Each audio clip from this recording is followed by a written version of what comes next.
चलिए हम लोग आज पढ़ेंगे प्रिज्म। देखिए ये बड़ा महत्वपूर्ण टॉपिक है, सामने देखेंगे प्रिज्म क्या होता है। पहले हम लोग प्रिज्म का एक चित्र बनाते हैं।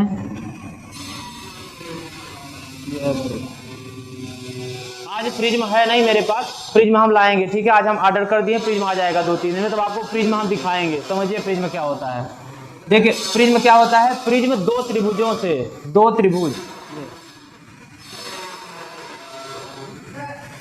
त्रिभुज और 3 आयत, 2 त्रिभुज और 3 आयत से बनी क्या होती है, एक आकृति होती है, जो कि आपको केवल एक त्रिभुज यहाँ दिखता है, एक त्रिभुज इसके पीछे होता है, और इसमें 3 आयत होते हैं। 3 आयत जब हम आपको प्रिज्म लाएंगे दिखाएंगे कि उसमें 3 आयत होता है और 2 त्रिभुज होता है। इससे घिरा हुआ क्या होता है, एक आकृति होती है, जिसे हम क्या कहते हैं, प्रिज्म कहते हैं। समझ गए ना।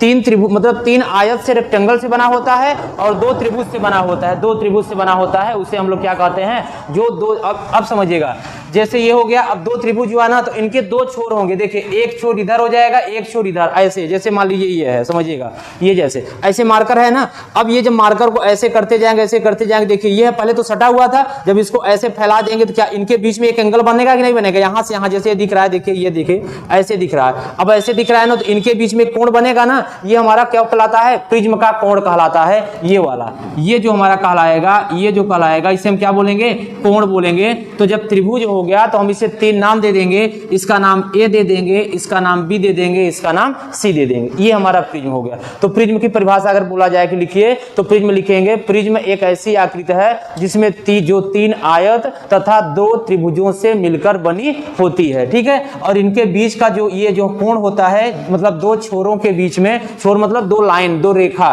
2 रेखाओं के बीच में जो कोण बनता है, उसे हम लोग क्या बोलते हैं, प्रिज्म का कोण कहते हैं, ठीक। अब आइए समझिएगा, प्रिज्म तो बात हो गई। अब प्रिज्म का हम लोग विचलन, अपवर्तन कैसे पढ़ेंगे, कैसे प्रिज्म वर्क करता है, क्या इसका कार्य होता है, हम लोग उसको पढ़ेंगे। समझिएगा, जैसे मान लीजिए ये आपकी कोई रेखा जा रही है, रेखा का ये किरण जा रही है। जब किरण ये जाएगी तो व्हाइट किरण जाएगी, मतलब सफेद किरण ऐसे जा रही है।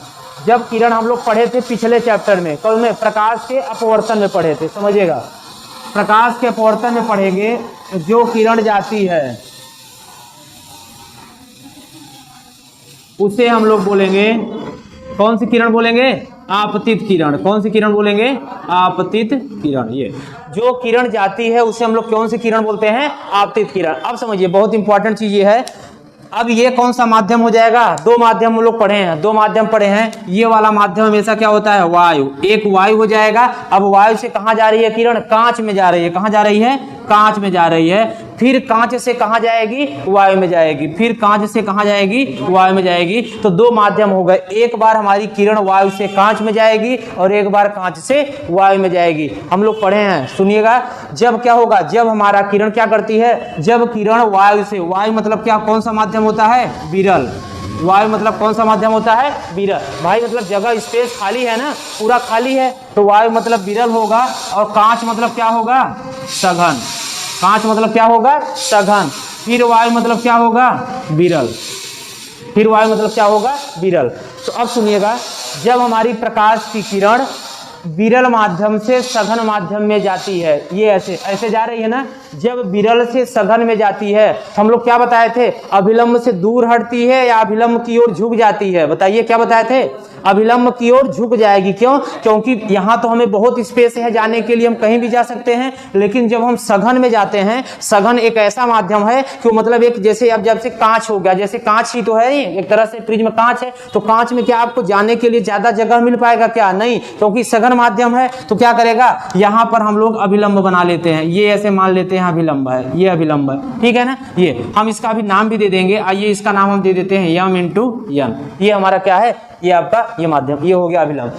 अब जब हमारी किरण यहाँ से यहाँ जाएगी, तो इस किरण को कैसे जाना चाहिए, इस किरण को ऐसे सीधे निकल जाना चाहिए। देखिएगा इधर, ये किरण आपका ऐसे सीधे निकल जाना चाहिए। ये ऐसे सीधे क्या हो जाएगी, निकल जाएगी। लेकिन अब ये निकल नहीं पाएगी। क्यों नहीं निकलेगी? क्योंकि ये विरल से कहां जा रही है, सघन में जाती है। तो हम अपवर्तन वाले चैप्टर पढ़ चुके हैं, जब कोई प्रकाश की किरण विरल से सघन में जाती है तो अभिलंब की ओर क्या होती है, झुक जाती है। मतलब इसको जाना ऐसे चला जाना चाहिए था। अब हम क्या किए, ये हमारी किरण क्या हुआ, इसके ये अभिलंब ये है हमारा, तो अभिलंब की ओर क्या हो जाएगी, ऐसे झुक जाएगी। समझ में आया? जाना तो ऐसे सीधे चाहिए था, लेकिन सीधे नहीं गई। क्यों? क्योंकि वो स्पेस थोड़ी ना है, वो तो सघन माध्यम है। सघन माध्यम में ज्यादा दूर तक नहीं, जितना चाहेंगे उतना आप नहीं फैल सकते। आप क्या होंगे, अभिलंब की पास की ओर आएगी, अभिलंब के पास आ जाएगी। तो जाना ऐसे चाहिए था। अब यहाँ ना जाकर के ये अभिलंब है, अभिलंब की ओर क्या हो गई, किरण आपकी झुक गई। मतलब ये हमारी अभिलंब की ओर झुक जाती है जब हम सघन से विरल से सघन में जाते हैं। तो पहली कंडीशन होगी। अब आगे समझिएगा। अब इस किरण को कैसे जाना चाहिए था, इस किरण को ऐसे सीधे निकल जाएगी, ये ऐसे जाना चाहिए था, ठीक है ना। लेकिन अब क्या हो रहा है, अब आपकी किरण क्या जा रही है, सघन से कहां जा रही है, विरल में जा रही है। तो जब सघन से विरल में जाएगी तो क्या हो जाएगी, अभिलंब से दूर हट जाएगी, अभिलंब से दूर, क्योंकि उसे फैलने के लिए बहुत ज्यादा जगह मिल जाएगा। तो अब अभिलंब से दूर हो जाएगी। जब अभिलंब से दूर हो जाएगी तो आपका अभिलंब अगर हम मान लेते हैं, हम आपका अभिलंब ऐसे मान लेते हैं, ये अभिलंब हम ऐसे मान लेते हैं, ये अभिलंब हो गया आपका।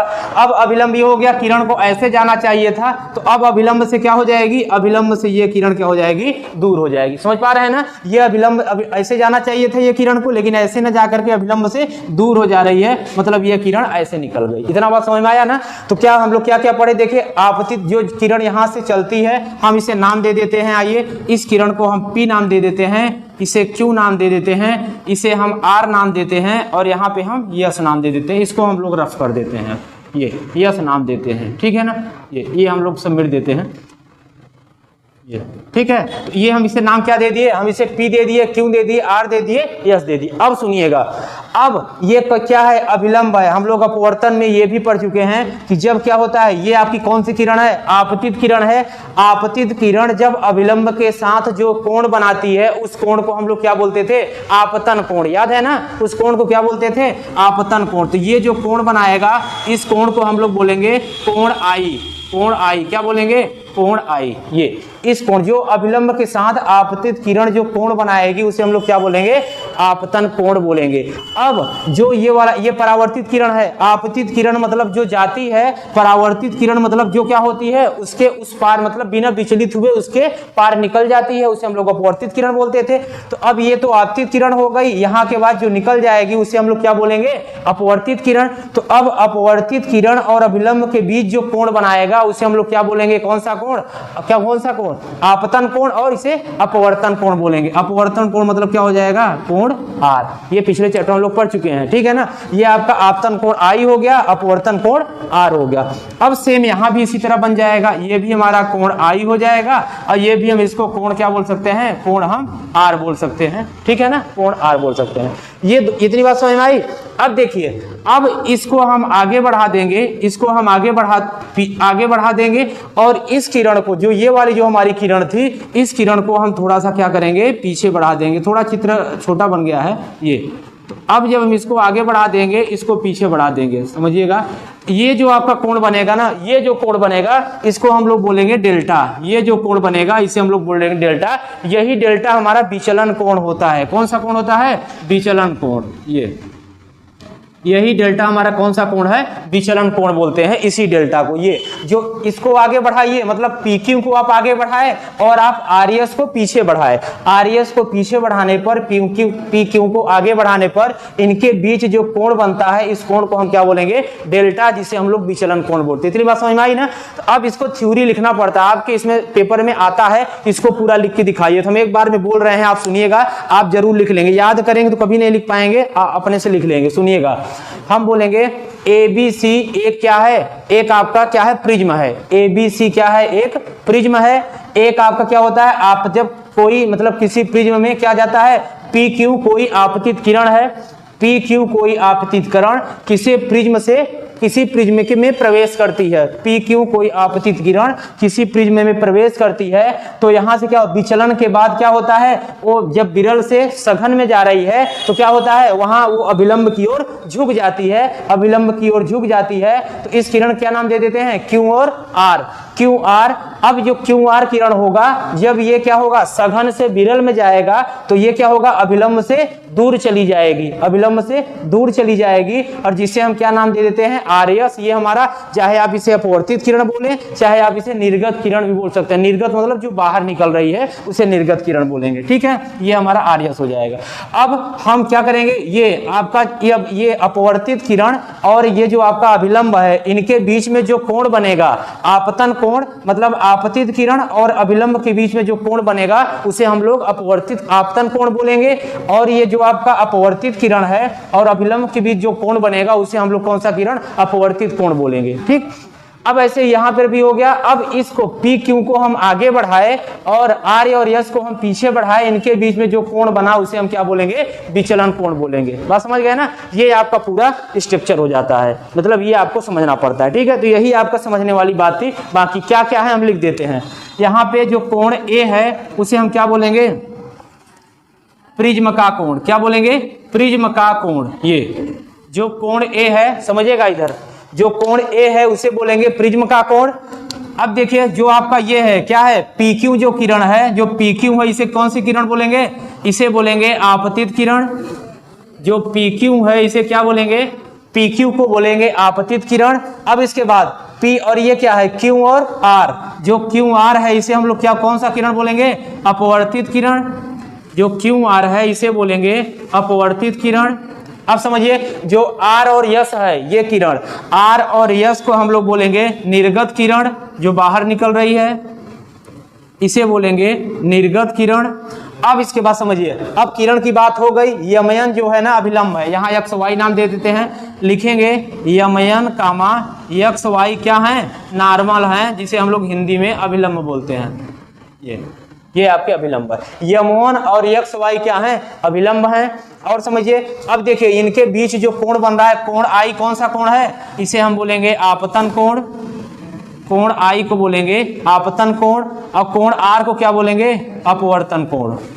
कोण आर मतलब क्या हो जाएगा, अपवर्तन कोण। ये इतनी, और हाँ ये डेल्टा, इन दोनों के बीच में जो डेल्टा बनेगा उसे डेल्टा को हम क्या बोलेंगे, विचलन कोण। डेल्टा को क्या बोलेंगे, विचलन कोण। इतना ही चीजें इसमें आपको ध्यान रखना है, इतना चीजें ही ध्यान रखना है आपको, ठीक है ना। अभी हम लोग एक इसमें फार्मूला पढ़ेंगे प्रिज्म का अपवर्तनांक। ये देखिए इस पे न्यूमेरिकल आते हैं, इस फार्मूले पे एक न्यूमेरिकल जरूर बोर्ड पेपर में आता है, प्रिज्म का अपवर्तनांक। प्रिज्म का अपवर्तनांक, प्रिज्म का अपवर्तनांक क्या हो जाता है, n इक्वल टू, ध्यान देखिएगा इसका प्रिज्म का अपवर्तनांक, n equal to sine a plus delta m upon 2 बटे साइन a बाई 2। ये है, ये फार्मूला है प्रिज्म का अपवर्तनांक का, ये फार्मूला होता है, ये sine a plus delta m by 2 upon sine a by 2, ये प्रिज्म का अपवर्तनांक का फार्मूला होता है, ठीक है। ठीक है, इसे नोट कर लीजिए और इसके बाद हम इसको लिखा भी देते हैं।